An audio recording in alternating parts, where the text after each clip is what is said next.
Joining us now is independent journalist Brittney Hopper. Brittney, it is so good to see you again. I'm sorry to start with Greta Thunberg, but she's back on this selfie yacht with a whole bunch of other activists. I mean, how's this going to turn out for her? Oh, Gab, you know how much I love my Greta, right? Oh my goodness. A third time's a charm. But listen, here's the thing.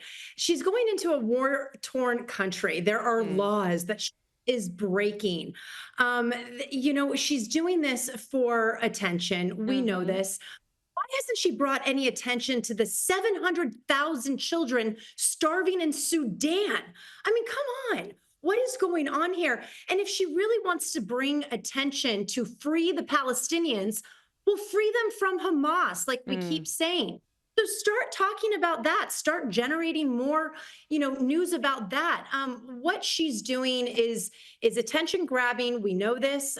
She's anti-Israel all the way. We know that as well.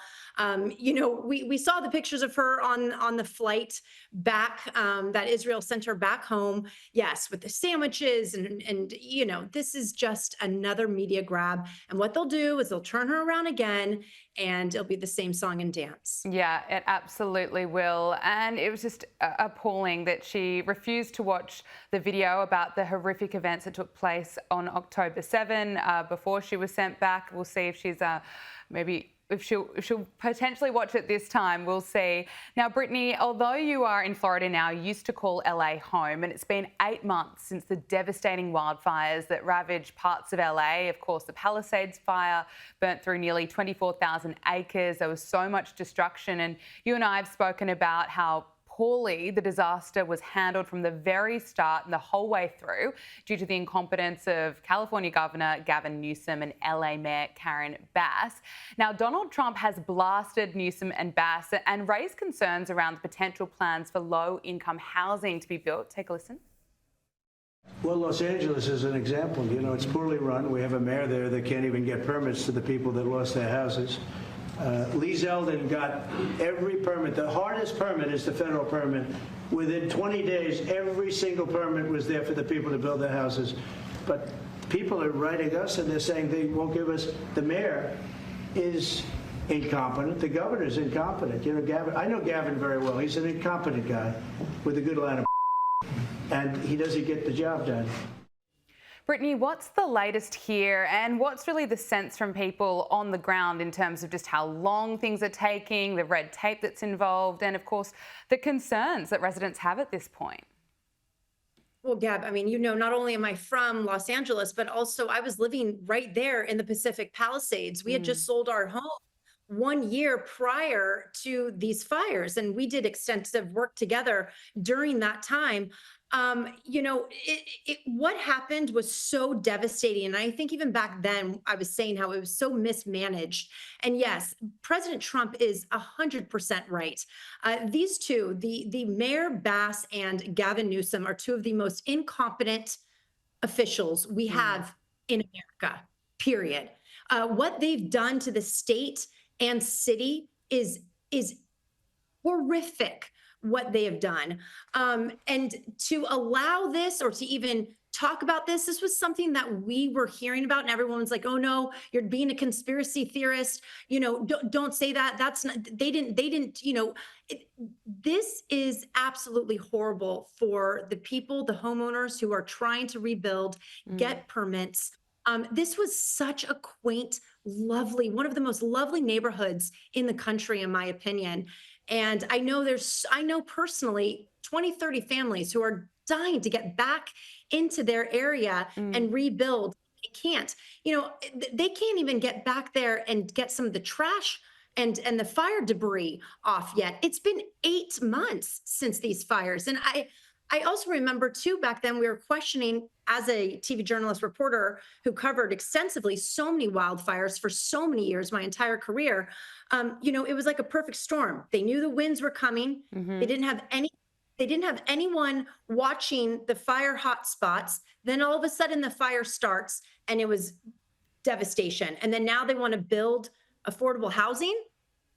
I mean, it's something's not adding up, and that's all I'll say. Yeah, I agree with you. And look at what the leaders are doing now. You've got Karen Bass, who's there fighting against ICE deportations, and Gavin Newsom, who's focused on his podcast and trying to sound like Donald Trump while he's posting on X. It's just ridiculous. Look, Brittney, since we last spoke, the Democrats have been going crazy over Donald Trump's crime crackdown in Washington, D.C. Trump has now praised Washington, D.C. Mayor Muriel Bowser for cooperating with his administration following the deployment of National Guard troops. He wrote on Truth Social, "Wow, Mayor Muriel Bowser of DC has become very popular because she worked with me and my great people in bringing crime down to virtually nothing in DC. Her statements and actions were positive instead of others like JB Pritzker, Wes Moore, Gavin Newsom, and the 5% approval rated mayor of Chicago, who spend all of their time trying to justify violent crime instead of working with us to completely eliminate it, which we have done in Washington, D.C., now a crime-free zone." Brittney, I've said this before, but I think it is absolutely insane that we are seeing Democrats and parts of the mainstream media push back against this move, a move that is improving safety. If you look at the crime in Chicago, just this last Labor Day weekend in Chicago, 54 people were shot and 7 were killed. So here's the thing. I think that this is one of the biggest issues when we come with these like liberal cities and their policies. It was like a social experiment to see how far they can go, and then they're realizing that the crime has never been higher. And if you take a look at so many of the Democrat-run cities in America, I mean, the crime is at an all-time high. And so now they're starting to, oh no, what should we do? And I think that they really woke up a bit when President Trump got elected again. They started to notice that some of these policies might not be working, and a lot of people are pushing back. I have to say, and I always say this with the Democrat Party, they are the biggest hypocrites out there. They are the definition of hypocrisy. And mainstream media, which I was on for 18 years, they're right there with everyone else. Party that are hypocrites, in my opinion. So, but I'm not surprised to see some Democrats kind of going the other way, because I think they were getting so much pushback. Statistically, I mean, the stats are the stats, like what you just said over this Labor Day weekend in Chicago. I mean, every Democrat-run city in America, it has been poorly ran right now. And this little social experiment of the liberal policies, I think that they're starting to get pushed out. Let's hope. Although we don't know what's going to happen with the mayor race in New York City. We'll see about, the jihadi socialist. If he gets elected, oh, that's going to be another interesting experiment. We'll be watching that very closely. Look, I want to talk to you about the declining birth rate. Here in Australia, it's at a record low. But this is an interesting piece of data. A new report from the Financial Times found that the declining birth rates around the world are overwhelmingly driven by people on the left having fewer kids. Now, that is, of course, not a big surprise to me when you've got crazy lefties saying that they won't be in a relationship because Donald Trump is president. And of course, there are plenty of people out there saying they're not going to be having children because of climate change. Brittney, what are your thoughts? What do you put this down to?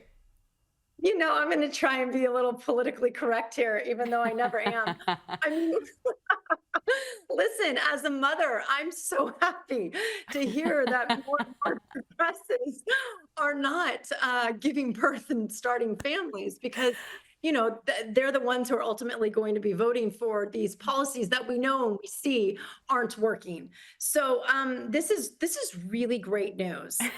Keep progressives and liberals, stop making babies and make America and this world great again. Oh, Brittney, I absolutely love it. Well, finally, we do have to get to probably the best news, the most important piece of news that we are covering here on Power Hour, your personal news that you are newly engaged. Congratulations. We are so thrilled for you. Yes, thank you so much. As I mentioned, I'm a mommy, so I was previously married. Oh, there he is. He's such a good looking Jewish doctor. He's very lucky. He's a very lucky man. Thank you. Well, listen, second chance at love. We are both divorced and we're bringing children together, blending our families from previous marriages. And so it's like, I feel very blessed and very grateful. Yeah, thank you for acknowledging it. It's been a whirlwind, but I'm so happy and so blessed. I'm very grateful. Oh, It's we are amazing. so happy for you, and we're wishing you all the love, health, happiness, and success in the world, and a lifetime of happiness together. Brittney Hopper, it has been wonderful to speak to you again. Thank you so much for joining us. Thank you.